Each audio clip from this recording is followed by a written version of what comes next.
Meron ka bang dapat patunayan? Kung nagkamali sila tungkol sa'yo, wala kang dapat patunayan. Hindi ito kailanman maging pasanin mo ang ipaunawa sa kanila. Hayaan silang magkamali tungkol sa iyo. Hayaan silang kumapit sa kanilang mga bersyon sa'yo. Ang kanilang baluktot na kwento, ang kanilang mga haka-hakang paniniwala. Hayaan mo silang magsalita. Hayaan mo silang tumawa. Hayaan mo silang mag-assume. Wala ka dito para itama ang bawat chismis o muling ipakilala ang sarili mo. Sa bawat tao na hindi sumusubok, kilalanin ka noong una. May kapayapaan sa hindi pagtatanggol sa iyong sarili.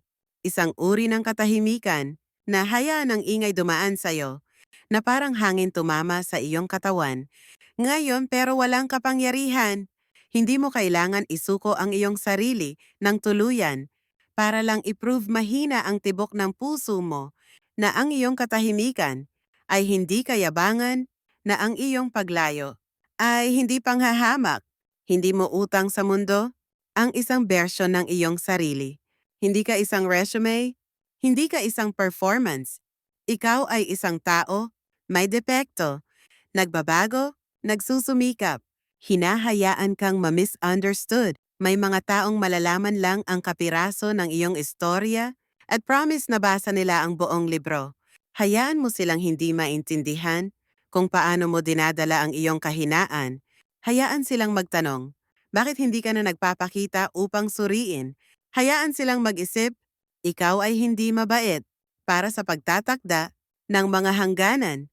Hayaan silang magkamali tungkol sa iyong pagpapagaling ng iyong katahimikan, ang iyong pagiging malambot na minsan parang distansya. Hindi mo kailangang makitagtalo. Hindi mo kailangang manliit. Hindi mo kailangang maging kasiya-siya. Mabuhay, magpatuloy, sige lang. Makikita nila ito balang araw. Sa kabila ng lahat, hindi ito kailanman maging pasanin mo para maintindihan nila. Thank you for watching. Please subscribe.